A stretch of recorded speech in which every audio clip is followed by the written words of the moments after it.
this year's event carries special significance because it comes at a time when our university is celebrating 60 years of excellence, transformation, and impact. As we mark this milestone, we are reminded that our progress as an institution is not only measured by academic achievement, but also by how we care for the people who make UPSA what it is: our staff, students, and the university community. Breast Cancer Awareness Week reflects that spirit of care and compassion. It reminds us that education is not only about knowledge in the classroom, but also about empowering individuals to make informed choices about their health and future. Early detection saves lives, and awareness opens the door to healing. As part of our UPSA at 60 celebrations, let this campaign symbolize our collective commitment to nurturing a healthy, thriving community, one that values wellness just as much as wisdom. Let us support one another, participate actively in the screenings, and carry this message beyond the walls of our campus to our families and communities. On behalf of the registrar, I commend UPSA and all collaborating bodies for their leadership, initiative, and compassion. You have shown that service to humanity is truly service to God. As we celebrate 6 decades of purpose-driven education, may this awareness campaign remind us that whether as individuals or an institution, we depends on how we well take care of ourselves and each other. Thank you, and may God bless UPSA, our women, and our nation. God bless us all. Thank you. Thank you, Lord, for supporting this year's Pinktober week. So among us, we have another important person, that's Mr. Kelvin Osei, the General Secretary for Souls Hope. So please give us a wave. Thank you very much. So we have our first speaker to talk about breast cancer awareness. That's Miss Nancy Achu from Rotary Club. Please give a hand of applause.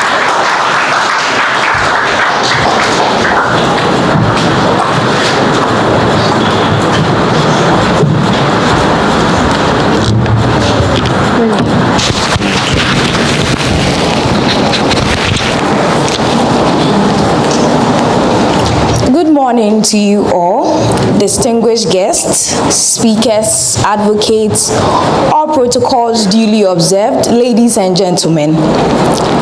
I am honored to stand here today, not just as a speaker, but as a proud Rotaractor. As mentioned earlier, I am Nancy Edem Achu, the president of the Rotaract Club of UPSA. I am no health expert or professional, so I stand no chance of having all the knowledge the experts have when it comes to health or breast cancer. I'm a public relations student. But this seminar is not just about awareness, it's about action. And action is the heartbeat of Rotaract.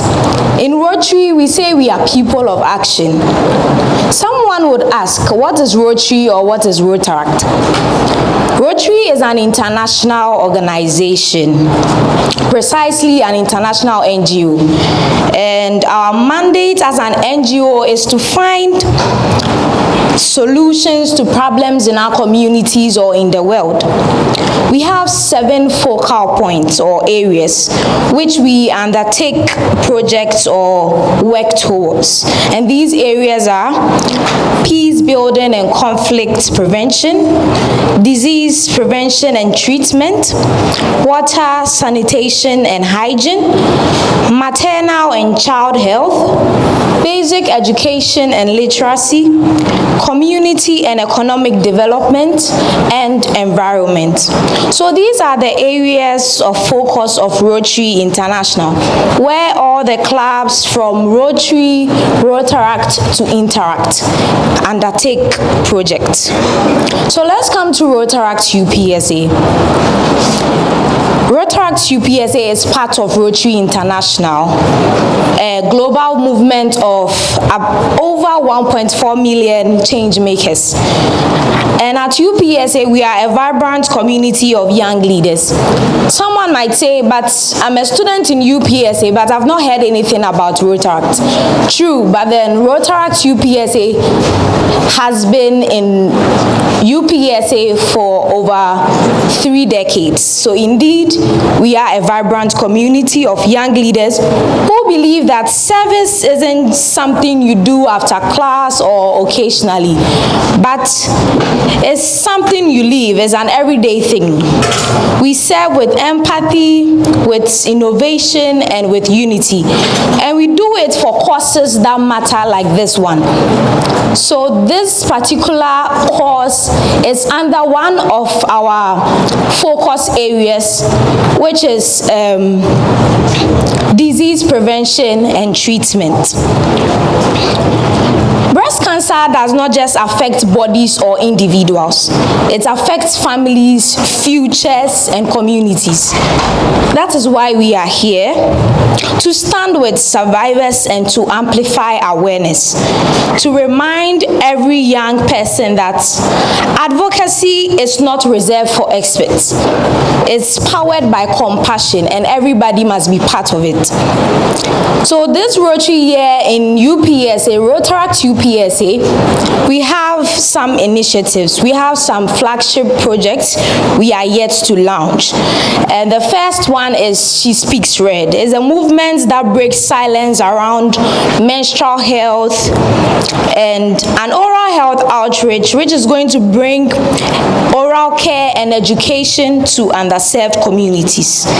These aren't just events or projects.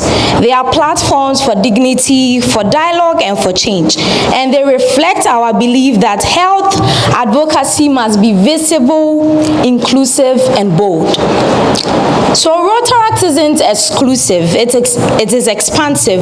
Whether you are a student, a professional, a survivor, an advocate, or simply someone who wants to make a difference, there is a space for you. Let's collaborate, let's advocate, let's serve together. To all the organizers, partners, speakers, sponsors, thank you. Rotaract UPSA is proud to stand with you and to partner on this important project, because when we unite for good, awareness becomes action and action becomes hope. And that, I believe, is the true spirit of Rotary.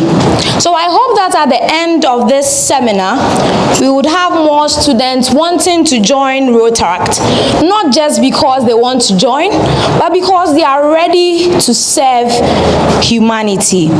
And to other professionals or individuals, there is also a place for you in Rotary, where you can join and make a difference in the world.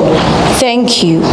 So please, we've gotten to the next session of the program, where we have a very valiant gentleman who has dedicated his life to also pushing women's agenda, such as I am doing right now.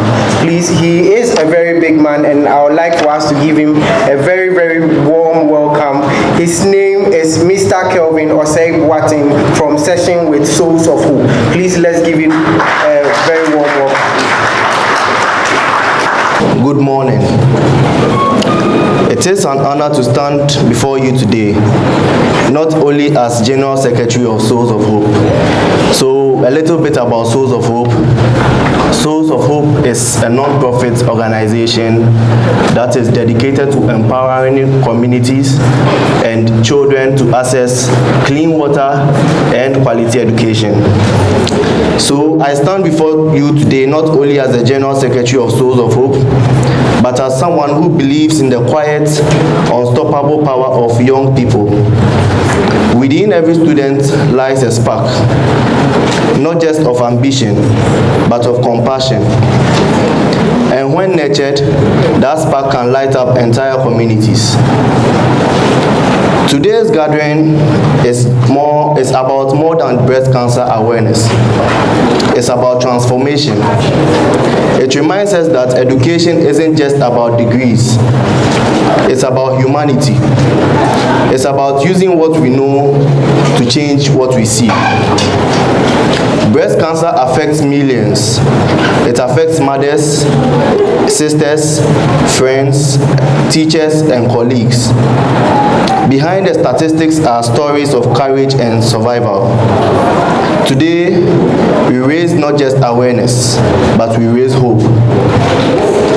And as we speak of hope, I invite us to reflect on a question many young people face, which is, what impact can I make? Though it's not the theme of this event, it's deeply connected. Because whether we are talking about health, education, or leadership, it all begins with purpose. Because at the end of the day, what will you do with what you've learned? At Souls of Hope, we've seen compassion turn into action. We've built libraries in communities where children never dreamt of even touching a storybook. We've built boreholes in villages where children once walked miles for water. And to us, these are not just projects that we've undertaken. They are symbols of dignity and opportunity. Our work aligns with SDG 4, which is quality education, and SDG 6, which is clean water and sanitation. These are not just abstract goals, but they are lived realities. So the lived realities are the mothers who can now cook with clean water. The lived realities are the children who can now enter a library freely, pick up a storybook and read. Breast cancer awareness too is about access, ensuring every woman, regardless of income or location, has the knowledge and support to survive. Because awareness saves lives and compassion sustains communities. So one may ask, I'm just a student, I'm in level 200, how can I make an impact? Well, we live in a world full of gaps. Gaps in access, opportunity, and compassion. Each of us here has something to offer. Look for those gaps. You'll find them in the barefoot child, the worried mother, and the muddy streams. Bridging these gaps doesn't always require money. It requires movement, willingness, and heart. So back to the question, what impact can I make? Let it be more than just a question. Let it be a journey of impact. Let it be the moment you decide your education was never meant for you alone. It was meant to serve. The world doesn't just need professionals. It needs purpose-driven professionals. People who build ladders for others to climb. As we honor the fight against breast cancer today, let's remind ourselves that every act of service, it could be sharing health information like we are doing today, it could be donating shoes, it could be planting trees. Every act of service adds up to a movement that changes lives. As you walk out of this hall today, remember this.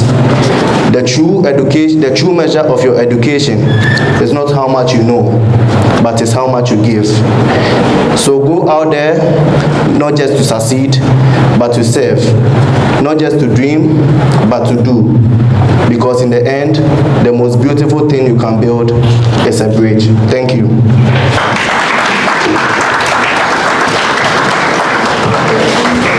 Thank you very much, Mr. for this long speech. We would like to call on the Vice President for the Library School Association, UPSA, to come and give us a little brief understanding of what he feels about what breast cancer is. So please, with a warm welcome, let's welcome Joshua Agbozu. Good morning. I want to once again welcome all of us here. Can you hear me? All right, sure. So when it comes to breast cancer, I believe most of us, there are misconceptions about what it is, and I believe that is why we are all here to get ourselves educated, including myself. So I'm here to get myself educated when it comes to what breast cancer is. And when you get to this month, most of our guys think it is just about calling our girlfriends or boyfriends or partners to come around so that we do whatever we want to do. That particular misconception is the reason why we are here to better understand what breast cancer means and how to get yourself examined and put yourself in the right perspective when it comes to this particular disease or sickness. Thank you.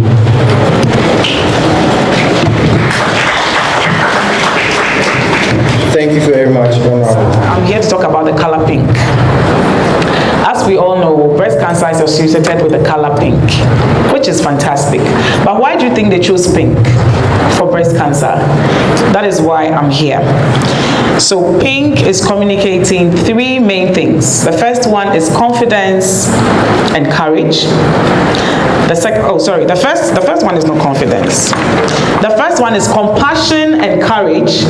The second one is confidence, and the very last one is self-care. Now, this is the reason why pink was chosen for breast cancer, not because it's for women. So those who thought so, that is not it. Because pink carries a lot of message. And we are going to look at these three. Don't worry, I'm not going to talk for too long. So we are moving straight. Color pink represents compassion and courage. So not compassion just for others, but for ourselves as individuals. How do we show compassion for ourselves? Number one, speak kindly to yourself. I know life is tough, life is hard, even as students on campus. When exams are approaching, there are a lot of things that goes in your mind. I know, I've been there.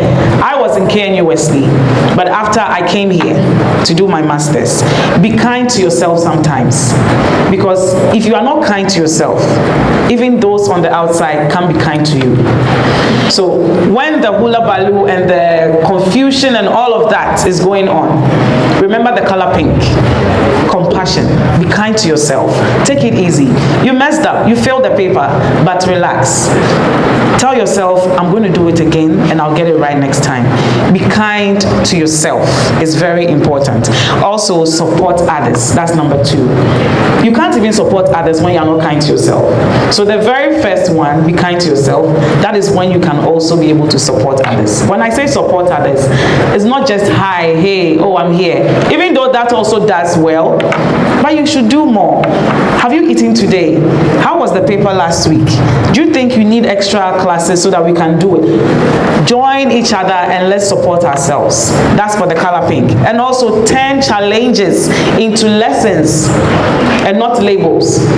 It's very, very common among young people that when things go wrong or when we are faced with issues, we label it. It could be anything at all. We know the issues that happen on campus. Things can go wrong. And all of a sudden, this person is labeled for that. That is wrong. Rather, change it or turn it into lessons. Don't let it label you. No, that's not what it's about. So that's about compassion and courage. Now we'll move to confidence. Still on the color pink. How does pink speak confidence? Confidence is not loudness. The fact that you are confident doesn't mean you are loud. Or the fact that someone is loud doesn't mean they are confident. Confidence is clarity. You can't be confident about something if you are not clear. Example, I'm here to have a presentation or to give a talk, and I don't have my facts right. I prepared this myself, but I still insisted I get this to go through when I'm speaking, because you can't be totally sure that you have everything in your head. Preparation is very key. It makes things clear, and that is clarity. And that's what will give you the confidence.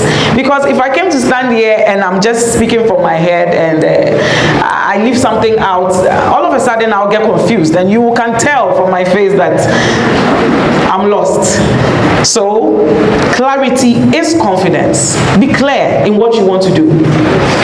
If you need to prepare for something, prepare for it properly and go ahead with it. Now, it's knowing who you are. Confidence is knowing who you are and showing up as that person without apologies. I love the MCs and how they were coordinating. He's a man. He knows that, well, today, not many men will be here, but he admitted it, that being a man, he's advocating for women and breast cancer, which I felt was amazing. Give him a hand, please. He's clapping for himself, so let's help him do that. So yes, how do you build confidence? Master your voice. Communicate with presence and with warmth, okay? Master your voice is very, very important. Most of us are going to graduate and be working in the mainstream working environment. We need this. We need this, but I'm not here for the long talk. The next one, prepare for opportunities. Confidence grows from competence. I mentioned this earlier on. No one can be too good enough not to prepare. Trust me, even the best speakers, the best tutors, the best lecturers, they still prepare before they come to class. So always be prepared. Very key. Dress how you want to feel and not how you are told to look. This one I don't need to explain further. Dress how you want to feel. If you are not comfortable in the dress or in the wig, mostly when we talk about dressing, people think it's just the attire. No. It could even be the makeup you are wearing. It could be the nail polish you have on. The men, it could be the type of tie you have on. Dress how you want to feel. If you are not comfortable in a tie, please take it off and be fine, because how you look affects what comes out. So that's for color pink and confidence. And the last one is self-care. Now this is very, very, very important, though it's the last. Self-care is not luxury. It is maintenance. It's so important now. How many of us know that a lot of young people now are suffering from high blood pressure? Do you know that? By hand. Lots of young people are suffering from high blood pressure. And this is because we are not taking care of ourselves. Already there is so much pressure in our daily lives. You have this lecture, you have this test, you have to submit this. I've been on campus before, even as a master's student. The number of things you have to submit to UPSA here. I don't want to go there. But it was good. It was good training. But in all this, we need to take care of ourselves. And that is why I'm talking about self-care. When you prioritize your health, when you rest and you have peace of mind, you become more productive. You become more productive. So sometimes excellence is directly tied to health or good health and sound mind. If you are not sound, most people here think going to the gym is just aesthetics, as the young people will say. Going to the gym and being fit is no more aesthetics. I am a mother of 3. I don't skip running. If I skip, probably it's raining like this morning.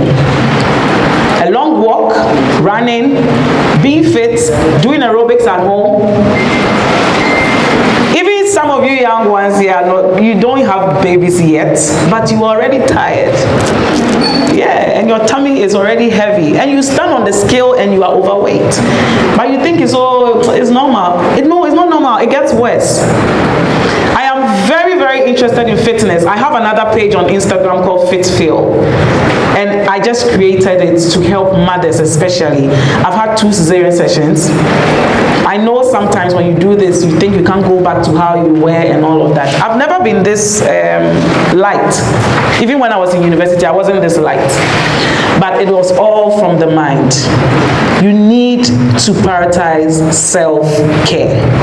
Exercising, eating right. You don't just eat anything because you're on campus and you can afford it. because, as I said, a sound mind is a productive mind. So let's get that as well. And also do regular checks. You might seem fine until you go to the hospital and they tell you that your BP is above the normal range. So it's necessary to do your checks as well. I hope you followed my Instagram page, as I said, because I'm done with my presentation. So that is about the color pink. Yes, it's breast cancer awareness, but it goes beyond that. When you see pink, you should see compassion, you should see courage, you should see confidence and self-care. All this in one. Follow Power Source for more. Thank you so much for having me. Good morning to you all. It's been a very cold morning, but I'm sure that we are alive and awake because we are talking about health. And in matters of health, it means that we all want to live, we all want to be very energetic, we don't want anything to pull us down. So I hope you're enjoying your morning. And we all want to be alive for as long as the Creator wants us to be here. Let me stand on the existing protocols and to greet all of you, our distinguished guests, faculty members that are here, and importantly, women who are of great concern to us this morning, including men who also stand the risk of getting this deadly cancer. I was asked to come to represent a foundation called Yes She Can. And this is a foundation that empowers women. It empowers women in education. It empowers women in health, in business.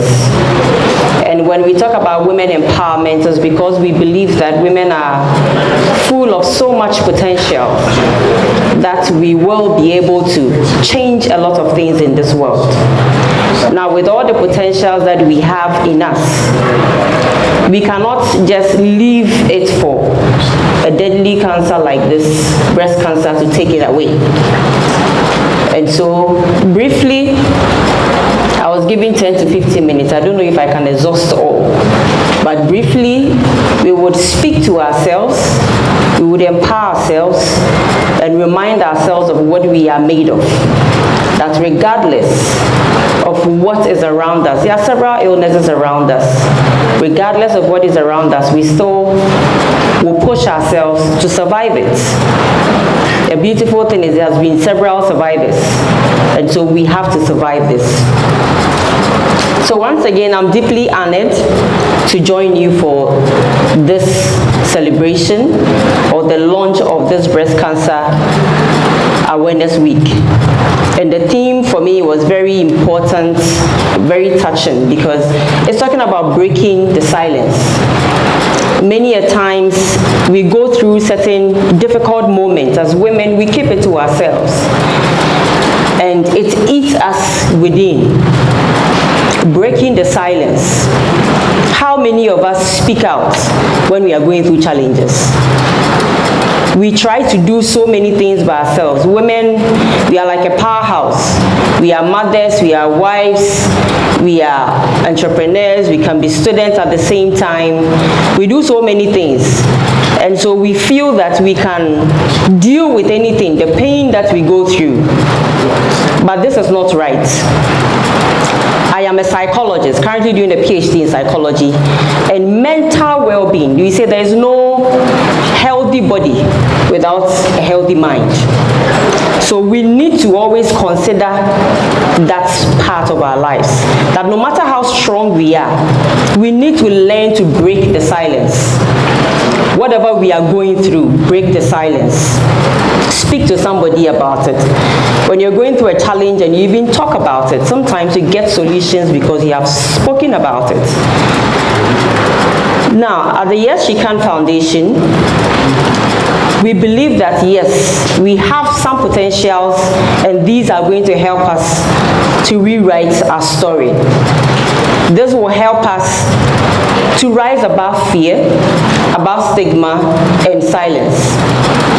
And that's exactly what we are going to be hearing a lot today. When we are talking about early detection, it is not just about medical screening, but even the awareness that we are creating. If you don't understand what you have to detect early, there will be no zeal, there will be no enthusiasm to go and even find out. So early detection starts from the awareness. You get to know. The whole essence of having this annual celebration is because there are new ones that are being born.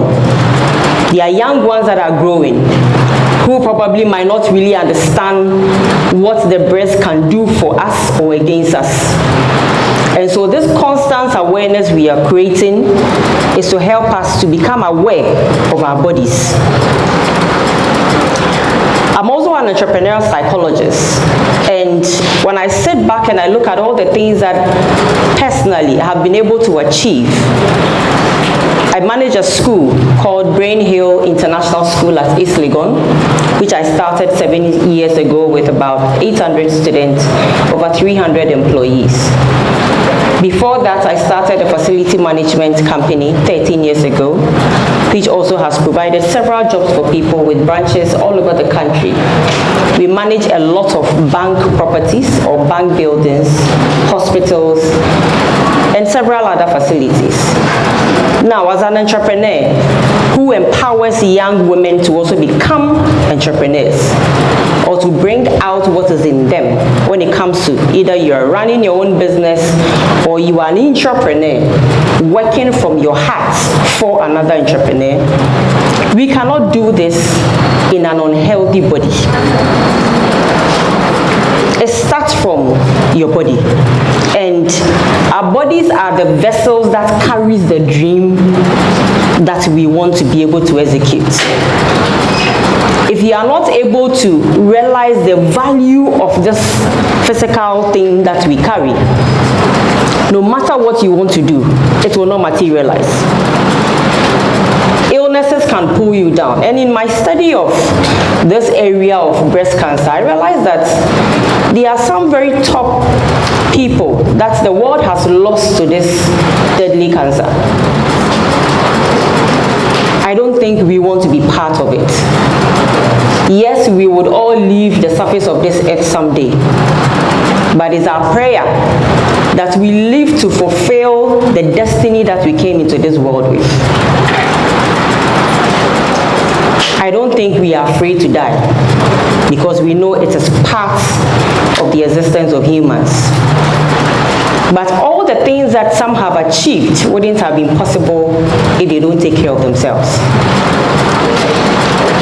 So I would encourage you, I would inspire you to value the vessel that is carrying your dreams. We shouldn't let these two things consume the entire body. Cancer that will develop in these two areas, a small region of our full body, can take away the life and shatter the dreams. Investing in our health means we are protecting our ability to lead, to create and to nurture and fulfill our purpose. Many people have lost these opportunities not because they lack talent and ambition, but because they neglected their well-being. I was listening to an interview of a lady who is a breast cancer survivor, and the name is Gina Kuma Jaga. She's become an advocate, an ambassador for this cancer.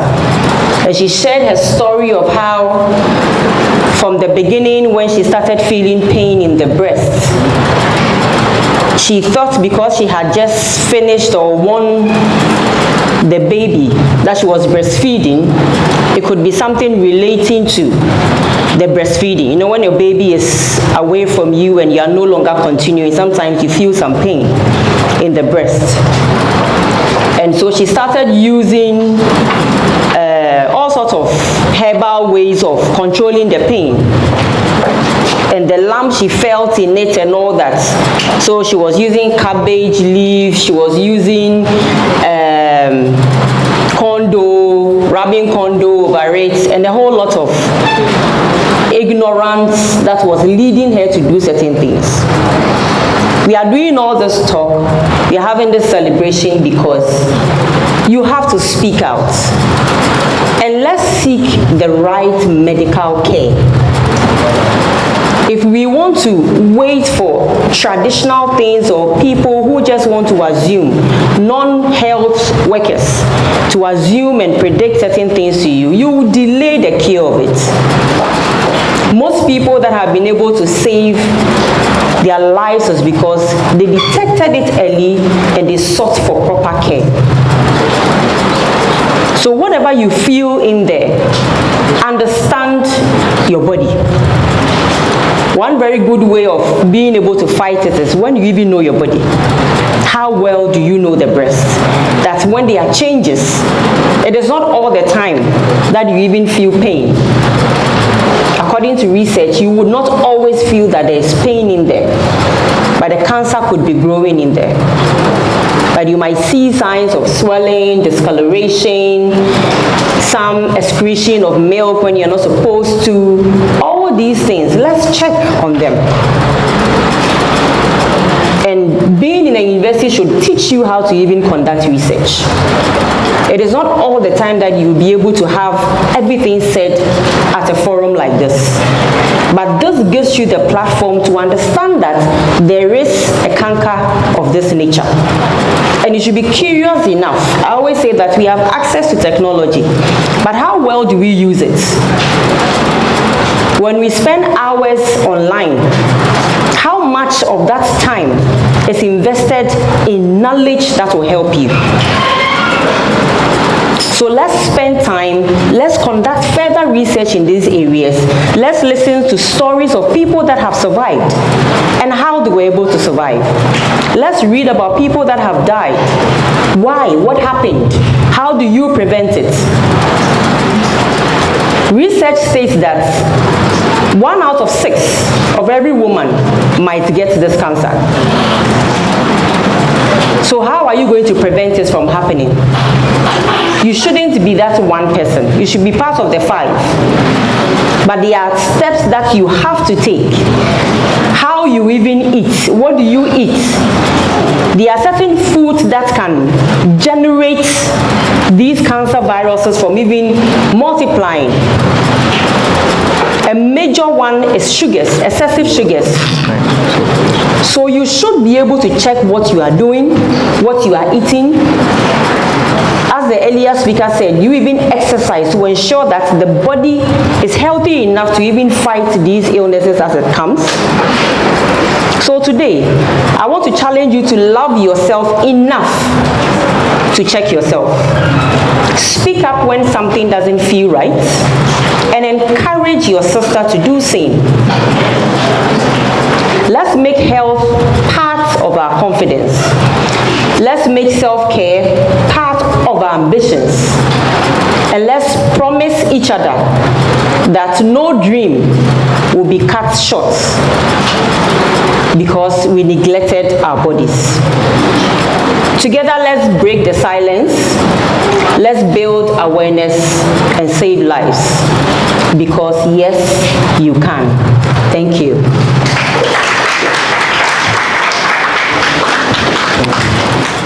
Currently, I'm a nurse educator at NMTC Pantine. And now, another title has been added, breast cancer survivor.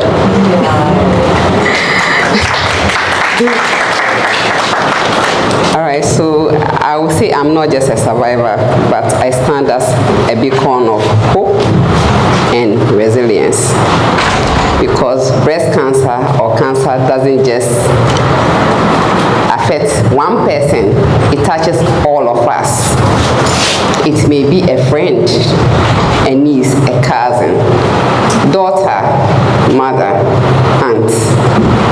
And this disease doesn't just affect an individual. If it happens, it's still so much from you.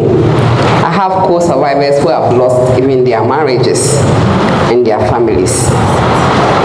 So I always tell my co-survivors that my story is kind of a bit boring, not so intriguing like others, because I caught it quite early.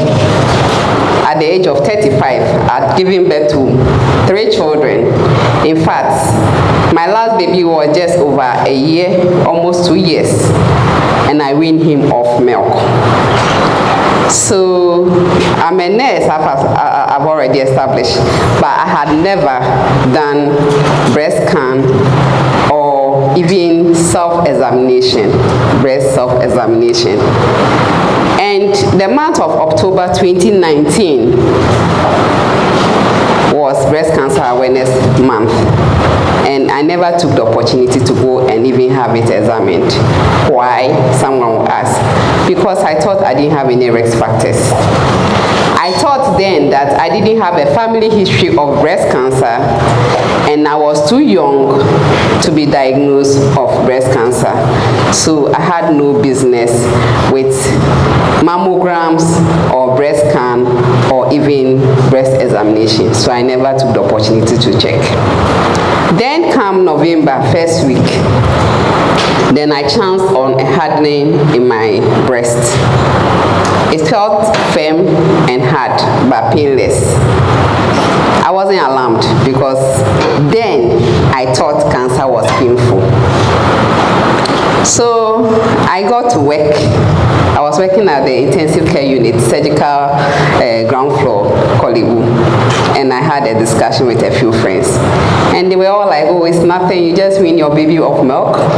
So certainly this can't be cancer. I even went ahead, removed my breast for them to examine, and everybody discouraged me from going to check. But there was one person who I told, who always asked me. In fact, he pushed me, and that was my husband. At a point, he said, if you don't check, don't come home. So that put some fear in me, and then I had to run for it to be examined by a doctor. And the doctor asked me to do a breast scan, which I did. Unfortunately for me, that same day I did the breast scan, it turned out that there was some cancer in there, in that small painless lump. And that's news which I wasn't ready for. Psychologically, physically, just hit me.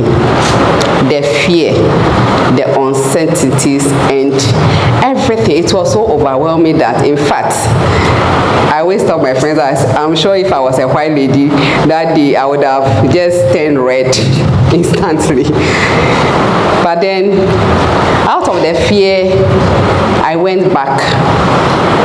I followed up with a biopsy to confirm, because medically, a breast scan or a mammogram is not enough to confirm the diagnosis of cancer unless you do a biopsy. So I did a biopsy, and as religious as we are, you know, Ghanaians and Africans, I prayed, fasted, cried my heart out every night, telling God, bargaining to turn the story around, and I wasn't accepting that diagnosis. Unfortunately, the Lord had a different course. So it came out that it was breast cancer, stage 1. So I went ahead and then said, okay, so what is the plan? And the plan is surgery, chemotherapy, radiation therapy. The type I was diagnosed with is hormone positive. So the cancer finds its strength in estrogen and another hormone or gene in the body called HER2. So fortunately for me, my doctor said, we thank God, out of all the bad news, there's a good news. This type, even though it's aggressive, we can conserve your breast and do a lumpectomy. I said, oh no, take off my breast, I don't want recurrence. Said, oh, nah, you wouldn't need that. But when we go to surgery and we have to take it off, we'll do so. I said, said, okay. So we went to say, so this was November, between November and December. I saw this lump first week in November. By 28th of November, the pathology report was out, confirming the diagnosis. By 10th of December, I was already in theater to take the still painless lump out of the breast. The wound has to heal before I start chemo, so I was given 6 weeks, and I think second week in January, I started the almighty chemotherapy. The one that we all know that the hair goes off, you put on weight, you are weak, and all that. I went through it all. In fact, I had little strength. And at a point, I even lost hope. In fact, I didn't know that 2025 will meet me alive. I thought that the story may, because there are treatment failures sometimes. But then, to the glory of God, I did the chemo, I did 6 cycles. So from January to May. So when everybody was running away from COVID in 2020, there were 2 things chasing me, COVID and cancer. But through it all, I give all the glory to God. I continued with radiation therapy, and I did 15 days. So it's a back-to-back continuous 15 days of radiation therapy. Currently, I'm on treatment. I'm still on not active treatment, but I take a medication, tamoxifen, every day, and I've taken it for the past 5 years. And it's to prevent the cancer from coming back. Now, after all this, I can't just survive as a nurse and keep quiet. I need to send the information out there, educate, empower everyone, students, mothers, grandmothers, that it's possible. Because some years back, when you hear breast cancer, it means death. Everybody attaches. In fact, even 2020, 2019, when you tell someone that you are diagnosed of this, then they look at you in a way and say, oh, my auntie died of that, oh, that one alone. It's not easy. But then, I think from 2020, 2021 coming, survivors have rallied and come together to send the information out there that, yes, it's a killer. It doesn't come with good news, but it's possible to survive it if you catch it early. Not just that, catching it early and treating it right. Because you can be diagnosed. People have been diagnosed and have walked away from what? Hospital treatment. They want to go to their prayer camps. Why we are losing it more is because in Africa, it's believed that every condition is caused by a spiritual, a witch or a wizard somewhere. So we want to first find out from God whether we should do treatment or not. And people can go 3 months, 6 months before coming back. They want their pastor to, talk to God to say, should I do the treatment and all that? And that is the reason why we are losing the battle. But I am here, standing here as a survivor and as a beacon of hope to tell you all that, yes, the treatment is not easy. It's very, very difficult. But recently, those I navigate, those I talk with, those who call me for encouragement, when I ask them, how long were you weak? They'll say, oh, just 2 days. So, unlike some years back, 10 days you are down. 2 weeks you've not been able to eat any food or anything. Your mouth is bitter and you can't taste water or anything. But now, within 2 days, they are up and about doing their normal duties like nothing has happened to them. So we have come so far that treatment has been advanced to the extent that you don't see those very harsh side effects. So I'm very grateful that we are all rallying together to create awareness and educate everyone around us. And it is possible to survive breast cancer if you catch it early, you treat it right. Thank you very much for inviting me.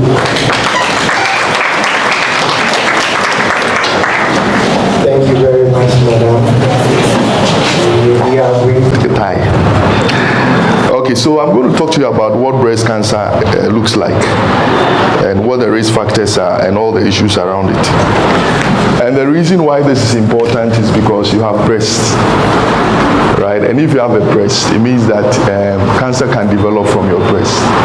And breast cancer is one of the, it's difficult to treat, but it's one of the easiest to also treat if you catch it early. Right, my family, I have some females in my family, extended family, who actually had breast cancer. One of them, early detection, she's still alive, 75 years, right? The junior sister actually is dead. She had breast cancer, delayed treatment. Within 3 years, she was gone, right? So it's one of the things that can actually be treated. So I want to take you to a bit of what breast cancer looks like. Okay, please go ahead. So when we talk about the body is in various layers, right? Various layers. So if you look at it carefully, you realize that every layer leads to the main thing. That is the muscles, right? So whilst you sit there are layers, of your body, and each layer is important. Please go ahead.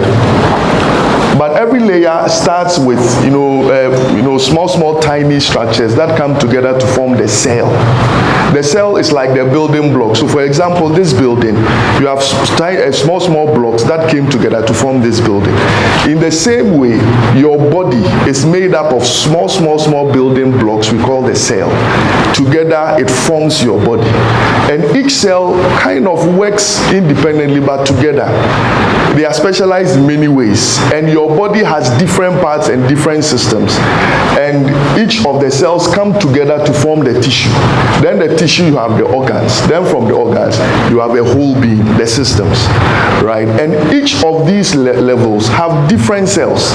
So you have different cells for your eye, different cells for your skin, different cells for, your liver, your kidney, and all that. Every single organ system has different cells. Please go ahead. And so you may find stem cells are cells that actually help produce other cells, because your body goes through all kinds of changes and different cells are formed. For example, your blood cells, your red blood cells are actually replaced every 120 days. So every 120 days the body makes new ones. And how does it do that? Through the stem cells. Then we have bone. Your bone has their own cells. Muscle has different cells. Fat has cells. There are fat cells, skin cells, nerve cells, and all that. And together you may find about 30 trillion cells making your body. That is a lot.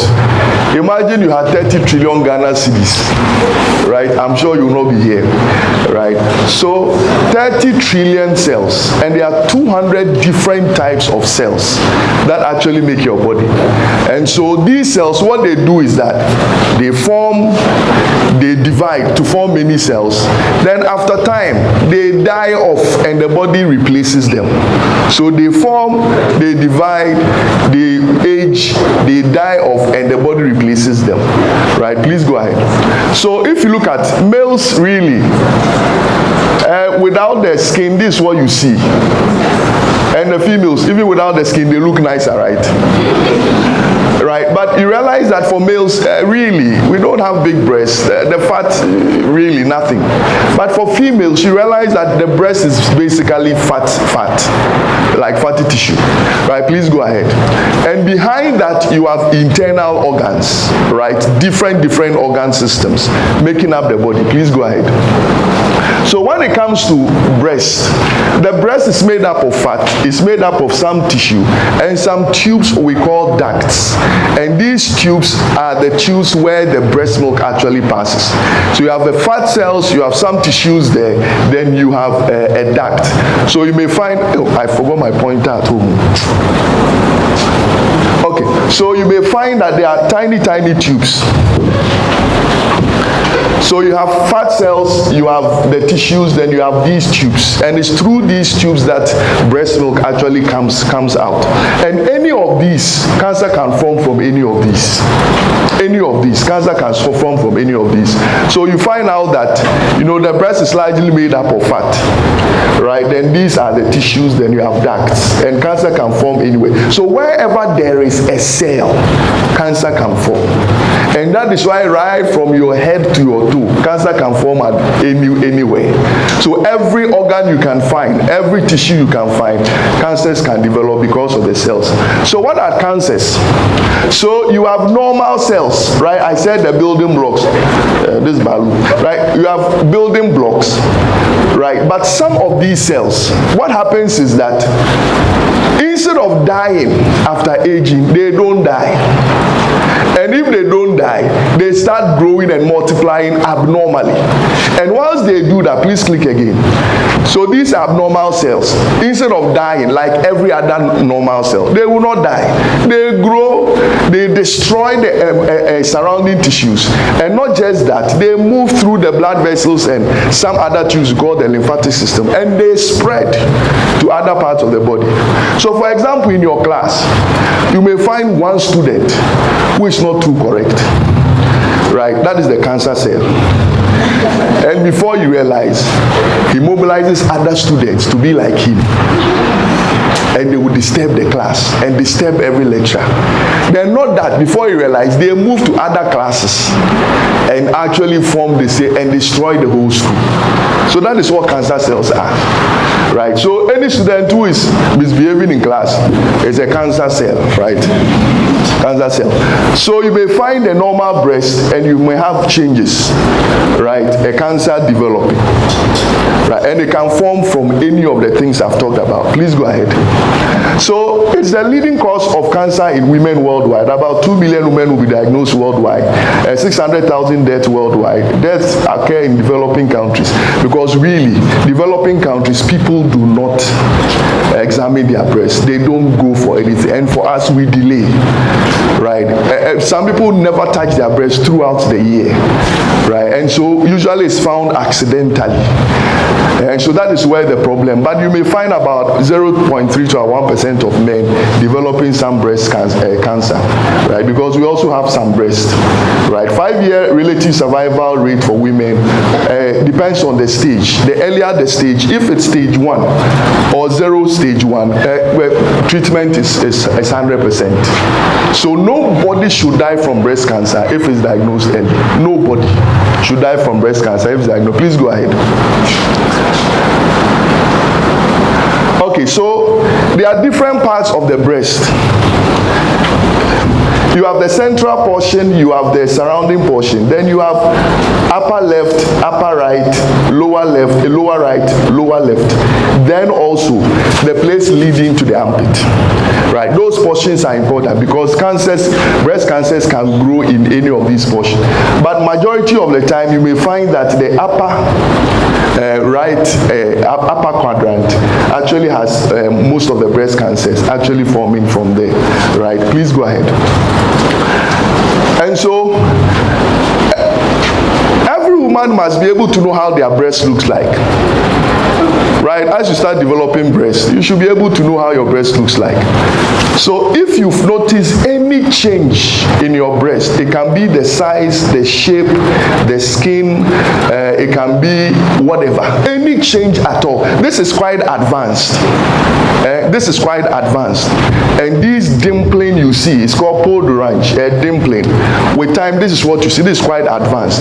But usually, you may find that, there's some change in shape or size or even the skin and stuff like that, right? And when you touch, you may find that there's some, mass that looks a bit different from the normal surroundings. Typically, breast cancers are not painful. Usually it starts off with a painless mass. If, let's say, you're a young person, you find some pain in your breast, it's not likely to breast cancer. Usually, it is painless. As it advances and there's some other tissue changes, then it becomes a bit more painful. So you should be able to look at your breast. Then you may even find retraction of the nipple. So you realize that your nipple may not be retracted initially, but before you realize the nipple is going in there. And you may also find some skin changes. And any any discharge from the breast and you are not about giving birth or breastfeeding, it has to be investigated, because nothing should be coming from your breast, right? If you find anything coming from your breast, it is likely to be some cancerous change, right? And sometimes, depending on some hormones go up, like prolactin and stuff, or there's some tumor in the brain around the pituitary gland area, you may find some nipple discharge, right? So you are not breastfeeding whatever before you realize this, but it has to be investigated, because there should be nothing coming from your breast. Please go ahead. Okay, so what are some of the risk factors? Family history. If you have someone, particularly first-degree relative in your family with breast cancer, you may have to look at it. You know, they are outside the country. There are some women, they realize that a family member has breast cancer, multiple of them. They will just go and cut off their breast and fix artificial. Because if there's no breast cancer, but Ghana, Africa, cut your breast, hey, it won't work. Right? There was this lady, one of my classmates, not in medical school, but from secondary school. She actually died last year from breast cancer. Mother had breast cancer, right? Grandmother had breast cancer. And they both died of breast cancer. And she's dead from breast cancer. And she has 2 daughters. Right, so those daughters, someone has to be monitoring, someone has to be paying attention to those daughters, right? And there's some genetic changes also with breast cancer. And again, there's something we call estrogen exposure. There is a certain hormone that makes you female. It's called estrogen, right? Estrogen helps you with your cycle, helps you with how feminine you are. Things down there, things up here, it is estrogen. You have changes in estrogen levels, and there are 3 types of estrogen. Right, but changes throughout your, your life. What happens is that prolonged exposure to estrogen actually is one of the risks for breast cancer. So, for example, those who, when you give birth, estrogen levels goes up. So childbirth is protective, right? Because the 9 months that you are not, that you have a child in there, that you are also breastfeeding that child, you realize that estrogen levels are a bit lower, right? So those who don't delay until late 30s and start before they give birth, because there's consistent estrogen exposure, they actually are at higher risk. And those who have early menarche, what it means is that some girls can start their menses around 9 years, 10, 11 years, estrogen exposure, so they also have that. Then obesity. Right, late menopause means that there's still estrogen exposure, because during menopause, estrogen actually dips. Right, obesity. In Africa, we say people have all kinds of terms they have now, plus size and double size and all those things. Those description is a disease, right? It's a disease. It's not body shaming. Right, it's called obesity. Right, and you know, obesity does a lot. In medical school, if they ask you about the name of a disease or the cause of a disease, you don't know, say obesity, alcohol, smoking, you are right. Right, so obesity kills. So lose weight, Then again, to increase breast density. The bigger the breast, the denser the breast, the higher the risk. Right.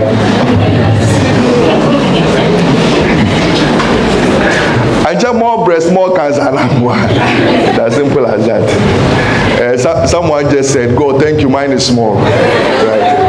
No, but it doesn't mean. But we are talking about risk. It goes up. Prolonged use of oral contraceptives and prolonged use. Now on campus, you find a lot of girls. One woman, hey, Razi, like black tonic. I'm sure last night someone drank some before coming. Right, so prolonged use and hormone replacement usually during menopause. Sometimes, because of the severity of the symptoms, we put them on some hormonal therapy. It can increase in alcohol intake and tobacco intake. All these things increases a person's risk for breast cancer. Please go ahead. So there are various stages. right? The first stage, you may find some abnormal cells that is confined to the breast, right? And we have stage 1 to stage 4. By the time you get to stage 4, it means that the cancer has left the breast and it's traveled beyond the breast to other parts of the body, right? And breast cancer can be very aggressive, and within a short time, it can actually spread to the other parts of the body. The moment it leaves the breast, we are too late. The moment it crosses over, so through some of the lymphatic vessels and stuff, it can travel to other parts of the body, through the armpit. So before you realize, it goes to the lungs, it goes to the brain, right? It goes to the liver, it goes to the back. And so they may have problems with all that. So survival, when it's at stage 0, is about 100%. Stage 1 is 98%. The moment you go to stage 4, survival is, 5-year survival is about 16%. Right? And that is why these seminars are important, that every woman should be touching their breast once every month. Whilst you stand in front of the mirror, right, don't pay too much attention to the makeups, right? Pay a lot more attention to your breast, right? You can buy another makeup kit, but you cannot buy another breast. Is it okay? So you pay attention to your breast. Please go ahead. So we may do some tests. If you are younger, about 35 younger, because your breast is a bit more dense, we may not use, please click, we may not use mammograms. We'll use ultrasound scan. But as you age, fat tissue around the breast goes down. Mammogram is better. So mammogram is basically like an X-ray of the breast, right? And we may see all kinds of changes in the breast when there is breast cancer. Please go ahead. Right, so self-exam, this is how you do the self-exam. There are several ways. You can either stand or sit or lie down, right, to examine your breast. You can stand, sit, or lie down. And the goal of examination is to identify whether there is something else in the breast that is different from how the other part of the breast feels like, right? Because generally the breast is a bit lumpy, right? But if you find anything that is firmer or a little harder than the surrounding breast, then you would have to take some steps. How is it done? Right? So the breast has to actually be a bit flatter, and the muscle under the breast must be a bit firmer, so that when you press with your palm against the wall, it's easier to notice whether there's something different. So either you are sitting or lying. When people lie down, it's a bit easier, because when you lie down, the breast actually moves up and it's a bit flatter. So it's a bit easier when you lie down. But when you're sitting or you are standing, there is a way to tense the muscle under and also lift the breast a bit. How do you do it? If you're examining the left breast, you lift this arm and touch the other ear at the opposite side. When you do that, you see my breast has lifted.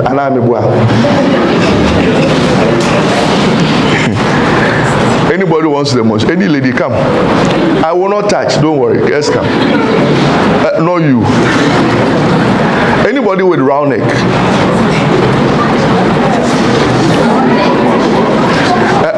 My police, I beg.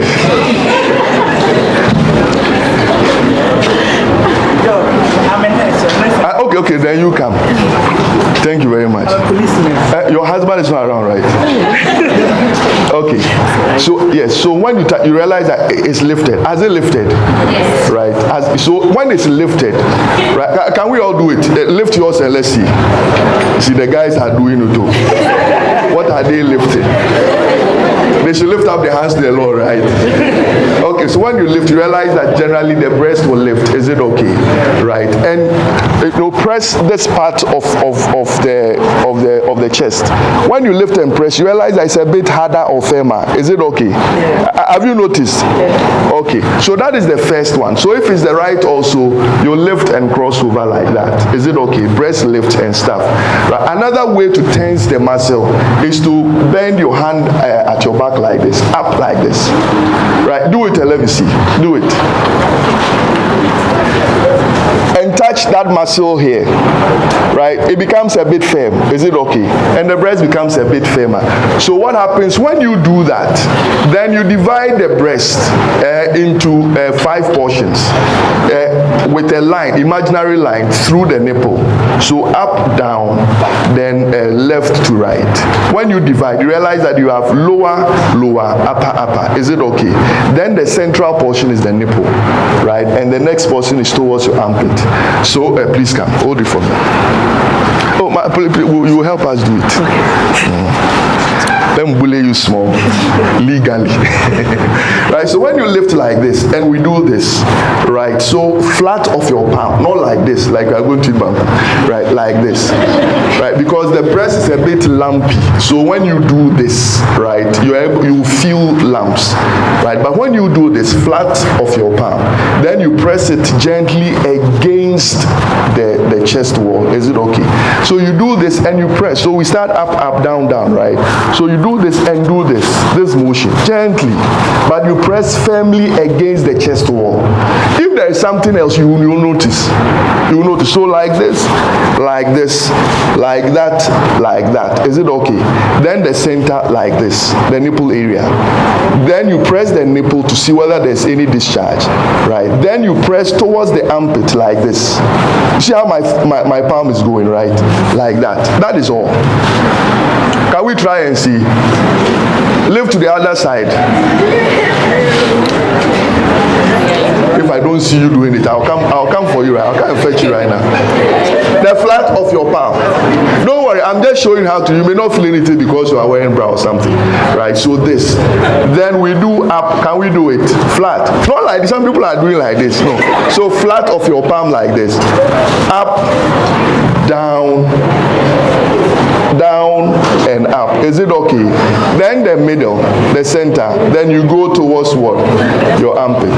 Are we together? Yeah. Right? This simple examination every month can just save you.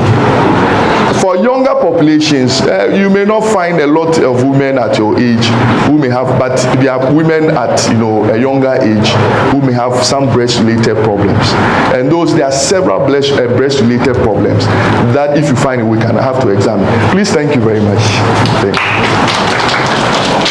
Okay, please go ahead. Let me wrap up. So if we find the lump, right, stage 0, stage 1 here, what do? We just go there, that dissect that lump, and that's it. And depending on the other issues, we may actually do what do you call it? We do biopsy. Whenever we find a lump, we actually take a sample of it, take it to the pathology, and they would examine it to find out whether it's malignant or not, whether hormonal, whatever. We do all that. But if we find out that it's simple, we may just have to go there, dissect, remove it, and that's it, right? And depending on the stage, we may do hormonal therapy or targeted therapy or radiation therapy or chemotherapy, right? All these things depending on the stage, right? So the doctors will determine what to do depending on the stage of the cancer. Please go ahead. So usually for surgery, there is some pain, swelling, infection, and it means that, you see, when the breast cancer actually spread to the armpit, there are some things they're called the lymph nodes. Lymph nodes help drain tissues, right? Because your lymph nodes are working well. That is why none of your body part is swollen, right? But when the cancer spreads to the armpit, what it means is that the lymph nodes there cannot drain. So you find out that their arm, their hand become bigger. It gets swollen because fluid cannot drain.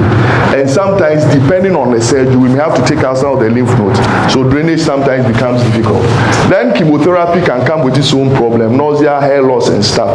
Radiation therapy, all of them have their own side effects. But generally, we will let you know what the issues are and decide on what is best. Please go ahead. Let me finish now. So it can go to the bone, like I said. It can go to the brain. They may have some seizures and cognitive decline. It can go to the liver. So they may have some bleeding problems because liver actually produces things we call clotting factors. That helps with stopping of blood. And also it goes to the lung. And the back, right? It goes to the back. So they may come with some back bone related problems. Please go ahead. So this lady was diagnosed in 1993. Imagine, what do you call it? People, it's not easy for anybody to just realize they have breast cancer. It's not easy. Even the socio-cultural issues around it, it's not easy. In our part of the world, breast is a big thing.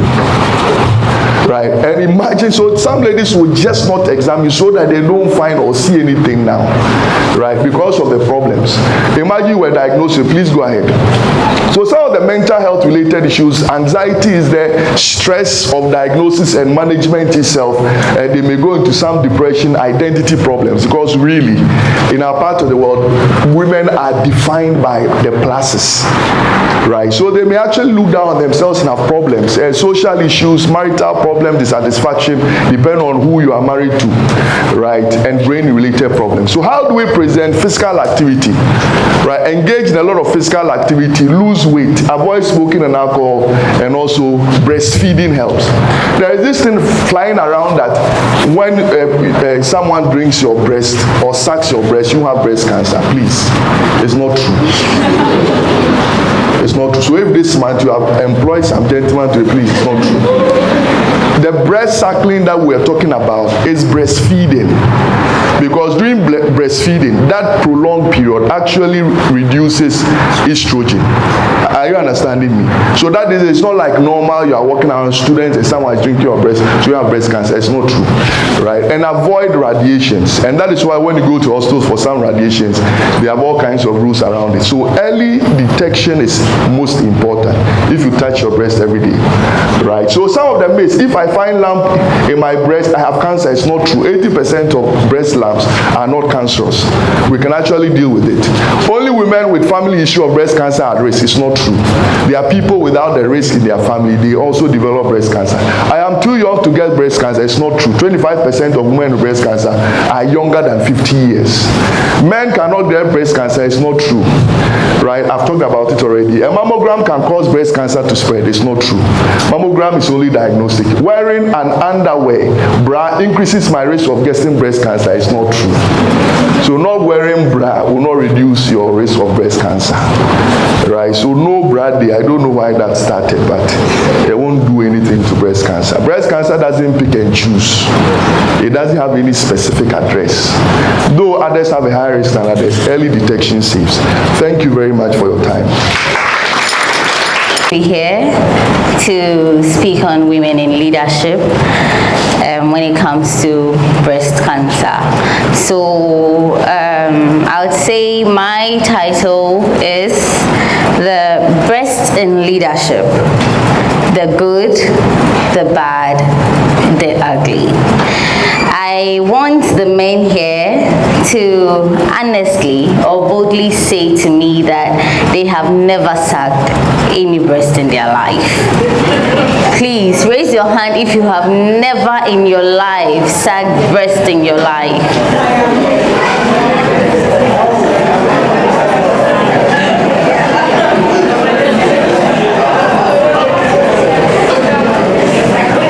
Okay, so the reason why I am asking this is because I realized the room was a bit dull, and then we have had a long and a lengthy presentation from so many people.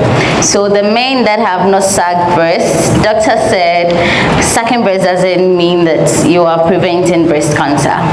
So please, let's wait. When we get to the right place, then we suck.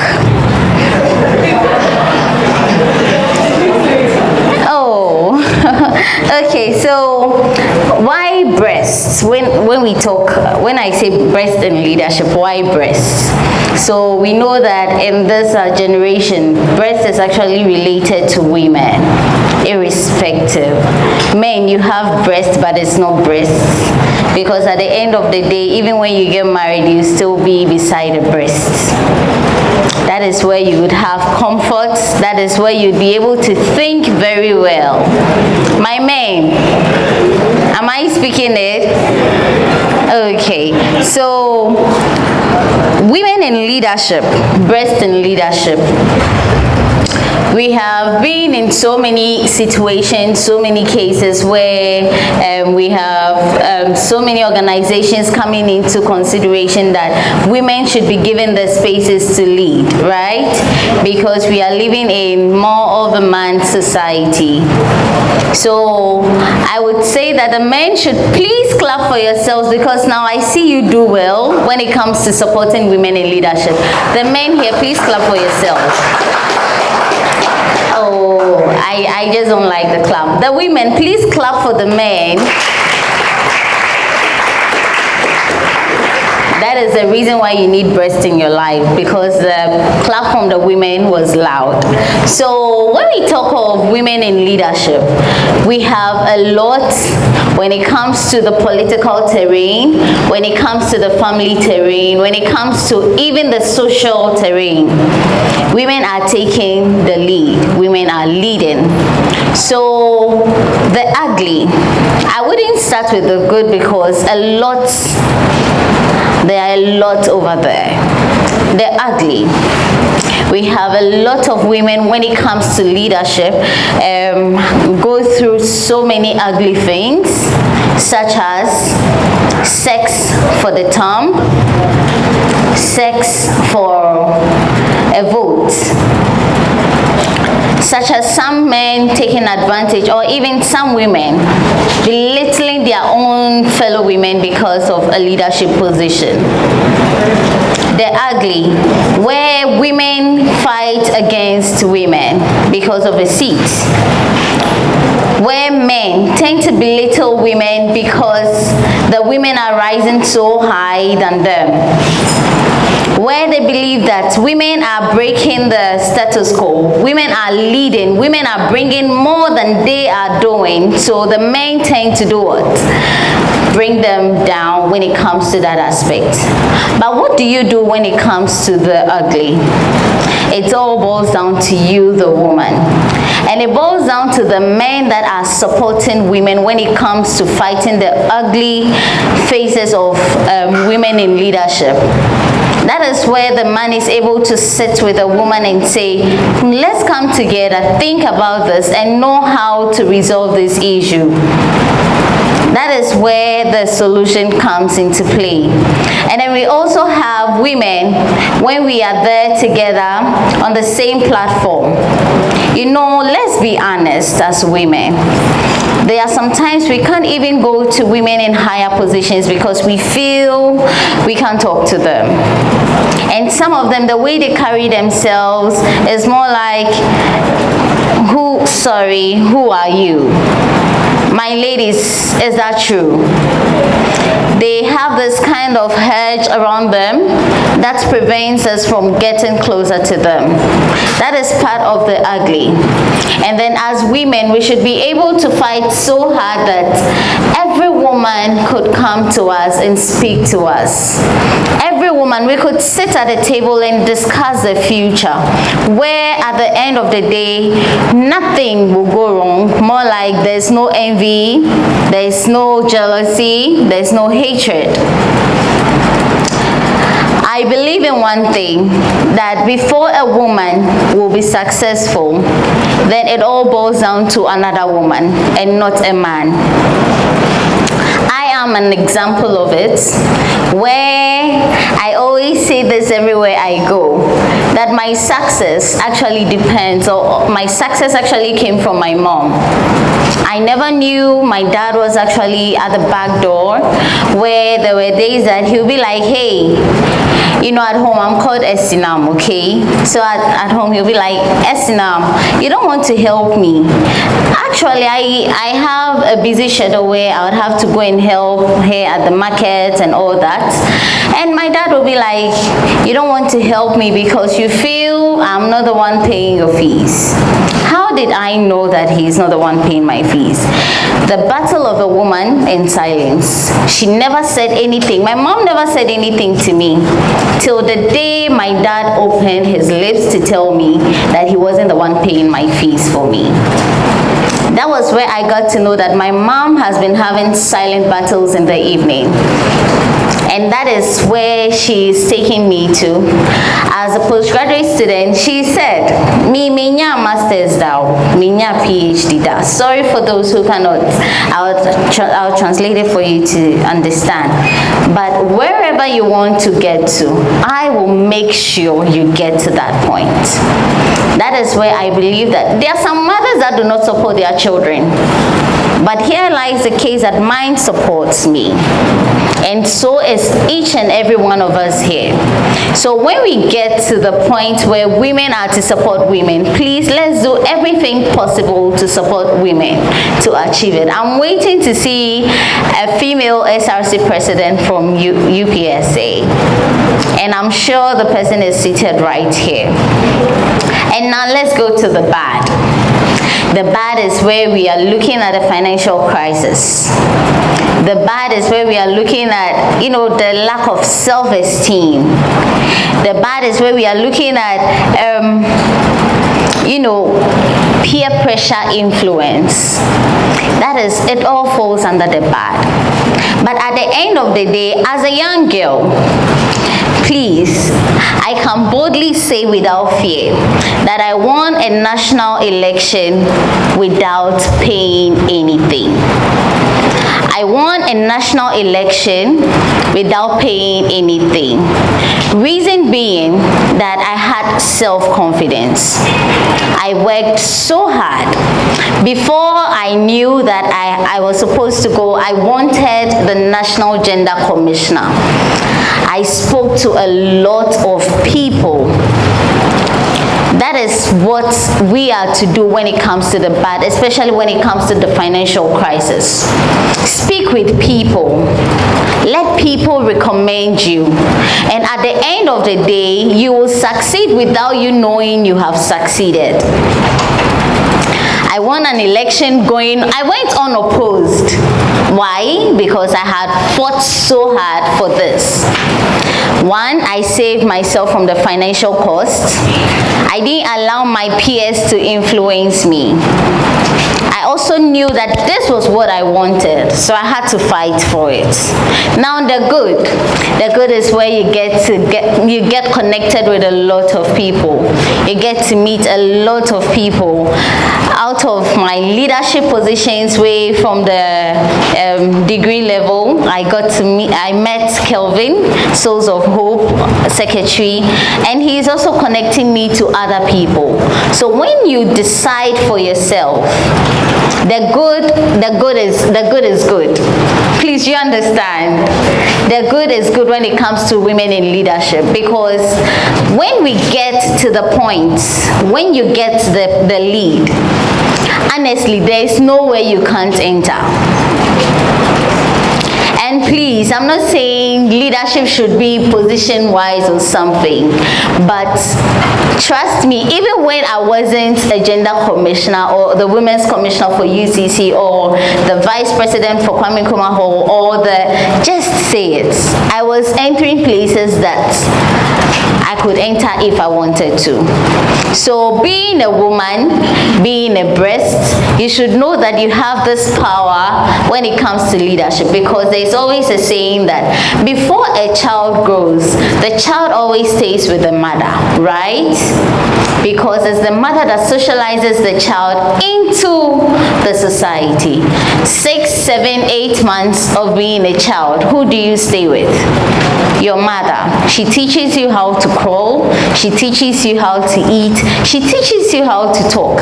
So at the end of the day, it is not just about the occupying seats. It's about doing things that you feel comfortable in, like our beautiful lady said. So if you see yourself anywhere, make the best out of yourself, stand out and lead well. Please, I'm not saying occupy position, lead well. Because if I tell you what Esther did, she is actually a good leader. getting resources from everywhere without even, you should understand when it comes to school leadership, but she has fought hard. So she's leading well, and I want you to also lead well. Thank you for inviting me to have the Breast and Leadership talk with you. Thank you.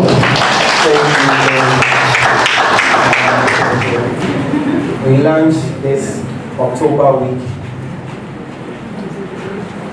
celebration in the name of the Father, the Son, and the Holy Spirit. Please, let's start.